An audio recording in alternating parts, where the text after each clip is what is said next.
तो लौट आप सबको जय मसीह की परमेश्वर का धन्यवाद करते हैं कि सब प्रभु में आनंदित हो गए।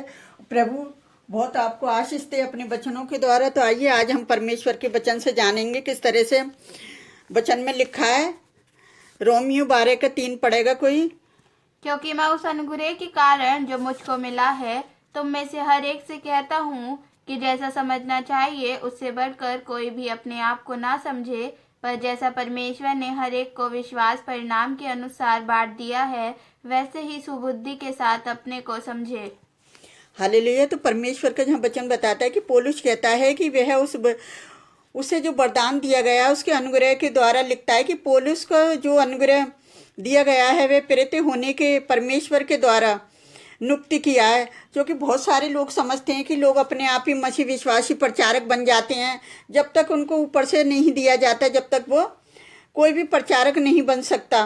तो जिस तरह से हम इफिसियों 3:7 में पढ़ेंगे कि उसमें किस प्रकार से लिखा हुआ है कि परमेश्वर का वचन हमें बताता है कि किस तरह से वचन में लिखा है कि मैं परमेश्वर के अनुग्रह के द्वारा उस दान के अनुसार जो उसके सामर्थ्य के प्रभाव के अनुसार मुझे दिया गया है उस शुभ समाचार का सेवक बना।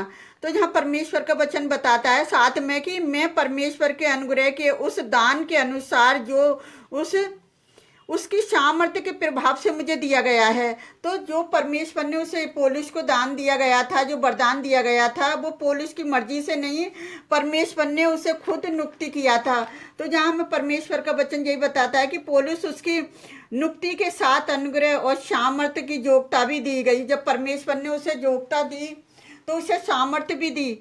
और इसी प्रत्येक के कार्य करने के लिए उसने क्या करा, परमेश्वर ने उसे कलीसियाओं की स्थापना करना, शुभ समाचार का प्रचार करना और विश्वासियों को शिक्षा देना और चेतावनी देना। पौलुस कहता है कि जैसे समझना चाहिए उसे अब बढ़कर कोई भी अपने आप को ये ना समझे कि ये वरदान मुझे अपनी मर्जी से मिला है। जब मुझे अपने आप से मिला है वो अपने आप को ये ना समझे कि इसका मतलब ये है कि हम अपने बारे में संयम और गंभीरता पूर्वक उचित ईमानदारी और सच्चाई से निर्णय लेने का हर संभव हमें क्या करना है, उस उद्देश्य को पूर्ण क्या करना है। हमें प्रयास करना है कि अपनी कमजोरियों के प्रत्येक कई बार हम अपनी कमजोरियों के कारण अपने आप से पता है क्या है कि कुछ भी नहीं कर पाते, लेकिन जब परमेश्वर की सामर्थ हमारे अंदर होती है तो परमेश्वर हमारे जीवन से बहुत कुछ कर सकता है और बहुत कुछ कर रही है। जो आज लोगों को देख रहे हो कि जो परमेश्वर के चुने हुए लोग हैं तो वो क्या कर रहे हैं, वो परमेश्वर के काम को कर रहे हैं। और परमेश्वर नहीं चाहता कि कोई झूठी नर्मता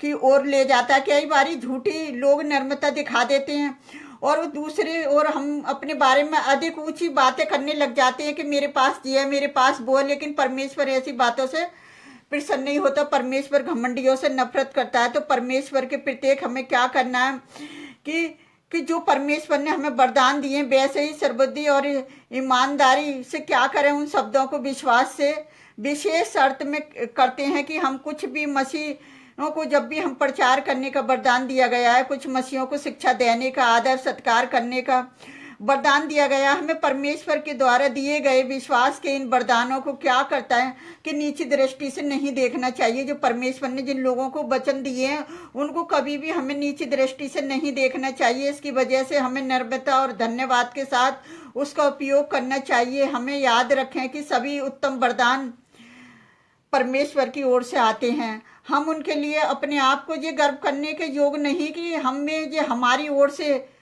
मिले, हमें ये वरदान हमारे अपनी ओर से नहीं मिले, जो परमेश्वर से उत्पन्न होते हैं, जो हमसे नहीं होते उत्पन्न, जो परमेश्वर हमें देता है। यीशु के द्वारा बताए गए तोड़े के दृष्टांत में किस तरह से लिखा हुआ है कि परमेश्वर का वचन हमें बताता है कि दृष्टांत में किस तरह से जो परमेश्वर ने हमें तोड़ा दिया है हमें उस तोड़े का सही इस्तेमाल करना चाहिए। तो ये तोड़ा हमें ये याद दिलाता है कि यदि हम परमेश्वर ने हमें तोड़े प्राप्त किए, हमने अगर 5 तोड़े प्राप्त किए तो हमें अपने व्यवहार से ये भी प्रसिद्ध नहीं जब प्राप्त किए थे, ये तोड़े हमने अपने आप से प्राप्त नहीं किए, हमने परमेश्वर के दिए गए विश्वास के द्वारा हमें उस परिणाम के अनुसार परमेश्वर के लिए जो 5 तोड़े हमें दिए गए हैं उनका उपयोग हमें सही तरीके से करना चाहिए।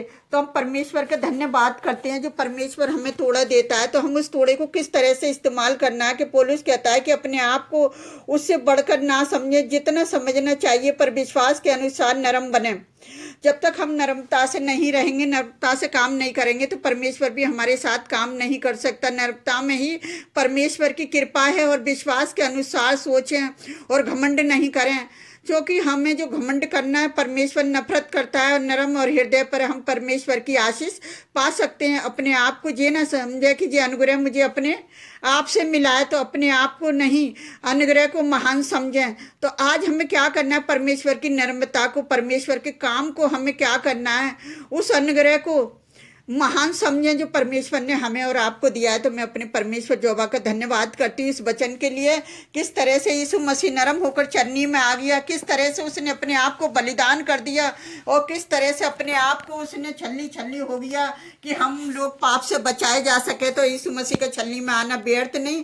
तो प्रभु इस वचन के द्वारा आप सबको बहुत से आशीष दे, और परमेश्वर जो मेरी क्रिसमस और नया साल बड़ी आशीष और बड़ी बरकतों से भरा हो आपके लिए। तो आइए हम प्रार्थना करते हैं आपके लिए, आप भी हमारे साथ मिलकर प्रार्थना करें। हालेलुया। धन्यवाद करते पिता, जितने लोग हमारी वीडियो से जुड़े हुए हैं खुदावन, उन्हें मेरी क्रिसमस पे बड़ी आशीष बड़ी बरकत देना। उनकी सारी समस्याएं पिता आपके सम्मुख रखते हैं, आप सब कुछ जानते हैं उनकी समस्याओं को पिता। और आने वाला नया साल प्यारे पिता परमेश्वर सबको आशीष और बरकतों से भरा हो। प्यारी जो परमेश्वर की हमारी प्रार्थनाएं करना और उनका जुड़ना हमारे साथ व्यर्थ न जाए, एक आशीष बन जाए पिता। हम जो भी मांगते हैं यीशु के पवित्र और सामर्थी नाम पर आमीन। प्रभु आप सबको बहुत से आशीष दे।